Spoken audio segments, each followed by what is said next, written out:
Today we're going to be covering everything you need to know for the AP US History exam to score a 5, so basically an entire APUSH course in just 10 minutes. Now obviously we can't cover every small detail, but this video will give you a really solid understanding of the major themes, key events, and most tested concepts. So yeah, buckle up and let's go. Alright, let's start off with period 1, which lasts from 1491 to 1607. Before 1492, Native American tribes developed diverse and complex societies. In the Northwest, some built permanent settlements supported by fishing and hunting.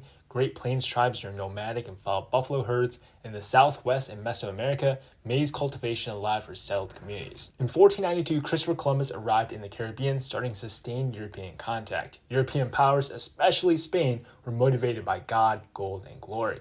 This contact led to the exploitation of native populations, especially through the encomienda system established by Spain in the early 1500s, which forced indigenous people into labor. European diseases like smallpox devastated native communities, killing up to 90% of some populations by the mid-1500s. The Columbia Exchange began after 1492, transferring crops like corn and potatoes, animals, and diseases between the Old and New Worlds. It also fueled the rise of the Atlantic slave trade as Africans were brought to the Americas to work on plantations and in mines. To period 2, which goes from the dates 1607 to 1754. In 1607, the first permanent English colony was founded at Jamestown, Virginia, starting a new wave of European colonization. The Spanish sought gold and used forced labor under the encomienda system. The French and Dutch focused on the fur trade and alliances with Native Americans. The English established settler colonies, some for profit and others, like Plymouth in 1620, for religious freedom. English colonial regions developed distinct economies and societies. For example, in New England, colonies focused on small towns, family farms, and religious communities. The middle colonies, like Pennsylvania, were diverse and had mixed agriculture. The southern colonies relied on enslaved labor to grow cash crops like tobacco. Religious tensions shaped societies. In 1637, Anne Hutchinson was banished from Massachusetts for challenging religious authority. And in 1692, the Salem witch trials exposed deep social and religious unrest. Conflict with Native Americans continued as evidenced by the King Philip's War, which caused heavy native losses and further expanded English control. Now, colonial economies were tied to British through mercantilism, right? Colonies existed to benefit the mother country. So the Navigation Act, starting in 1651, tried to control colonial trade. The First Great Awakening in the 1740s, with preachers like Jonathan Edwards, sparking emotional religious revivals and emphasizing individual salvation. And by 1754, Britain dominated the Atlantic coast, but colonial independence was growing, setting the stage for tensions with the crown. Alright, period 3, which goes from 1754 to 1800. In 1754, the French and Indian War began between Britain and France over the control of the Ohio River Valley. Britain won, but was left in debt, leading to tighter control over the colonies. In 1763, the Proclamation of 1763 banned colonial settlement west of the Appalachian Mountains to avoid conflict with Native Americans. Colonists ignored the restriction, increasing resentment. To raise revenue, Britain passed the Stamp Act of 1765, the Townshend Acts of 1767, and the Tea Act of 1773. Colonists responded with boycotts, riots, and the slogan, "No taxation without representation." And in 1770, British soldiers killed colonists in the Boston Massacre. In 1773, the Boston Tea Party led to the harsh British retaliation. In April 1775, fighting broke out at Lexington and Concord. In 1776, the colonies declared independence with the Declaration of Independence, written by Thomas Jefferson and inspired by Enlightenment ideas.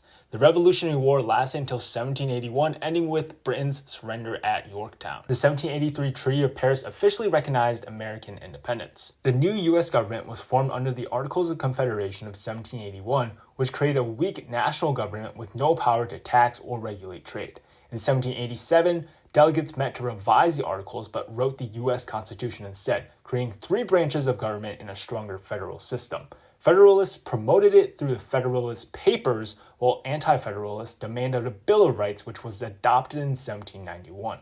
As Americans expanded westward, conflicts with Native Americans and European powers continued. Political debates over the strength of the national government and the distribution of power shaped the early republic. Moving on to period 4, 1800 to 1848. In 1800, Thomas Jefferson's election marked a peaceful transfer of power and the rise of democratic ideals. In 1803, Marbury v. Madison established judicial review, strengthening the Supreme Court. That same year, the Louisiana Purchase doubled U.S. territory and accelerated westward expansion, increasing conflict with Native Americans. The Indian Removal Act of 1830 forced many tribes west of the Mississippi. Also, the Second Great Awakening sparked a religious revival that inspired reform movements including abolition, temperance, and women's rights. The market revolution transformed the economy through innovations like the telegraph, canals, and factories, and Henry Clay's American system supported growth with tariffs, internal improvements, and a national bank. Still, several regional differences deepened. For example, the North industrialized while the South remained agricultural and dependent on slavery. All the while, the Missouri Compromise of 1820 tried to balance slave and free states. In foreign policy, the Monroe Doctrine of 1823 warned European powers to stay out of the Americas.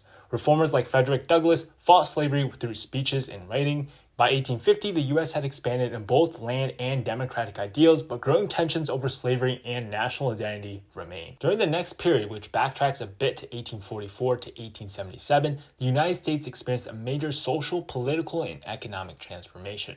The belief in manifest destiny fueled westward expansion as Americans sought to extend the country's territory from coast to coast. This period saw a wave of immigration, particularly from Ireland and Germany, which contributed to a growing population but also sparked a rise in nativism, with groups like the Know Nothing Party expressing anti-immigrant sentiments. The debate over slavery became increasingly contentious as new territories were acquired, particularly following the Mexican-American War.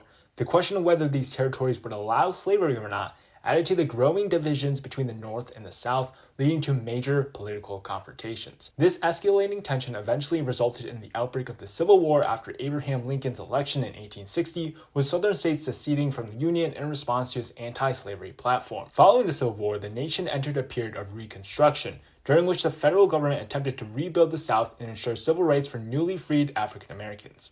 Despite the passage of the 13th, 14th, and 15th Amendments, Reconstruction ultimately faded as Southern resistance, economic challenges, and political compromises like the Compromise of 1877 led to the withdrawal of federal troops and the end of federal enforcement in the South. This left many issues of racial equality and civil rights unresolved, setting the stage for future struggles over African American rights. The period from 1865 to 1898 saw massive economic changes in the U.S. Industrial capitalism surged during the Second Industrial Revolution, driven by railroads, steel, electricity, and urbanization. Wealthy business leaders like Carnegie and Rockefeller dominated key industries through horizontal and vertical integration, while workers formed labor unions to fight low wages and poor conditions, ultimately leading to major strikes like the Haymarket Affair and Pullman Strike. Immigration from Southern and Eastern Europe soared, making cities more diverse but also fueling nativist backlash. Ethnic enclaves like Chinatown formed, while overcrowded cities highlighted urban poverty.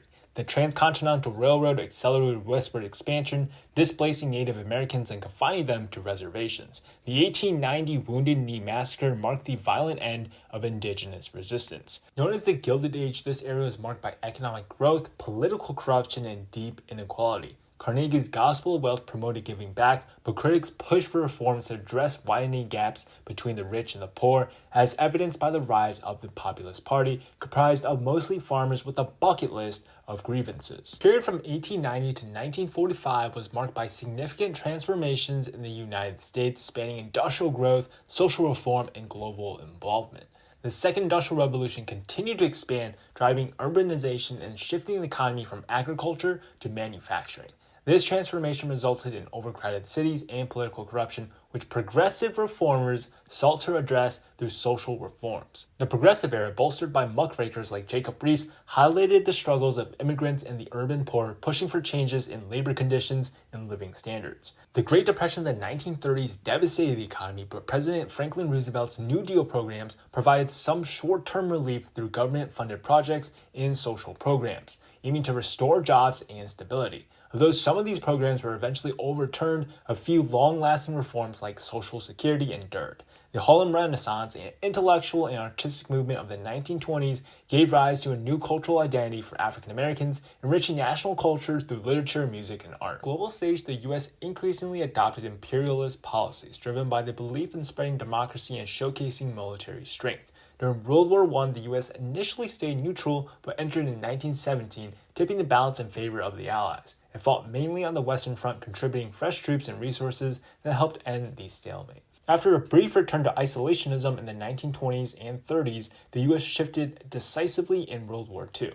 Following Japan's attack on Pearl Harbor in 1941, America fought a two-front war against Germany and Italy in Europe and Japan in the Pacific. The US played a key role in D-Day, the liberation of Europe, and island-hopping campaigns in the Pacific. The war ended after the US dropped atomic bombs on Hiroshima and Nagasaki in 1945, showcasing its new superpower status and ushering in the nuclear age. The period from 1945 to 1980 was shaped by the Cold War, a global rivalry between the US and the Soviet Union. To contain communism, the US launched the Marshall Plan to rebuild Western Europe and backed foreign interventions. The US also fought proxy wars in Korea and Vietnam, supported anti-communist regimes, and built up nuclear arms during the arms race. At home, fears of communism led to McCarthyism and increased defense spending, solidifying the US as a global leader in the fight against Soviet influence, especially during times of crisis like the Cuban Missile Crisis. At home, the civil rights movement gained momentum as leaders like Dr. Martin Luther King Jr. led nonviolent protests. The Civil Rights Act of 1964 banned segregation and workplace discrimination.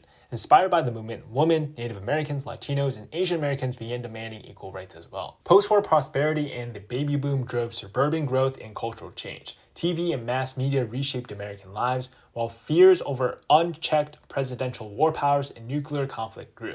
Despite Cold War tensions, the U.S. saw major economic and population growth during this era. From 1980 to the present, the conservative movement gained momentum with Ronald Reagan's 1980 election. His administration cut taxes, deregulated industries, and reduced federal spending for social programs, policies that were mirrored by state and local governments. While limiting domestic spending, Reagan ramped up military funding and adopted an aggressive foreign policy, and the U.S. maintained global influence after the Cold War ended, especially after the September 11th 2001 terrorist attacks, which shifted foreign policy towards fighting global terrorism. These decades also saw lasting debates over the size of the government, national security, and the America's role in world affairs, where we continue today.